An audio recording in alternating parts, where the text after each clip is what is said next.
اس شرک کی ہماگیری کا کیا عالم ہے۔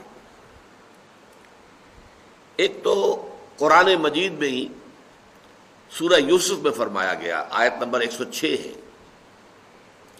وَمَا يُؤْمِنُ أَكْثَرُهُمْ بِاللَّهِ إِلَّا وَهُمْ مُشْرِكُونَ۔ جو لوگ اللہ کے ماننے والے ہیں، اللہ پر ایمان رکھتے ہیں، ان کی عظیم اکثریت بھی مشرکین پر مشتمل ہے۔ وَمَا يُؤْمِنُ أَكْثَرُهُمْ بِاللَّهِ، اور ان میں کی اکثریت نہیں ایمان رکھتی اللہ پر، الا وہم مشرکون، مگر یہ کہ کسی نہ کسی نوع کے شرک میں بھی مبتلا ہوتے ہیں۔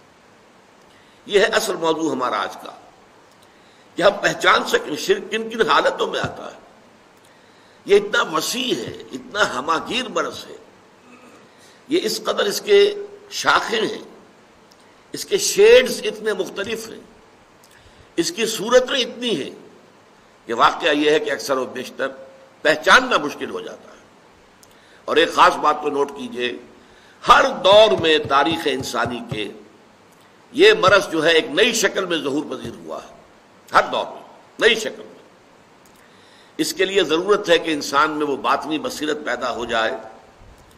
فارسی کا ایک شعر ہے، بہر رنگے کے خواہی جامہ میں پوش، من انداز قدرت را می شناسم، کہ تم چاہے کسی رنگ کا لباس پہن لو، میں تمہیں تمہارے قد سے پہچان لوں گا۔ تو چاہے یہ شرک کیسا ہی بہروپ بدل کر آ جائے، کیسا ہی بھیس بدل لے، کیسی ہی صورت بدل لے، کیسی ہی شکل تبدیل کر لے، وہ بصیرت انسان میں ہونی چاہیے کہ پہچان لے کہ یہ شرک ہے۔ یہ جو میں تمہیدی باتیں عرض کر رہا ہوں، اس کی اصل حقیقت آپ پر منکشف ہوگی جب ساری اقسام شرک آپ کے سامنے آئے گی، جہاں شاید آپ کو گمان بھی نہ ہو کہ او یہ بھی شرک ہے، آپ کے خیال میں کبھی حاشیہ خیال میں بھی نہ آیا ہو کہ یہ بھی شرک ہے۔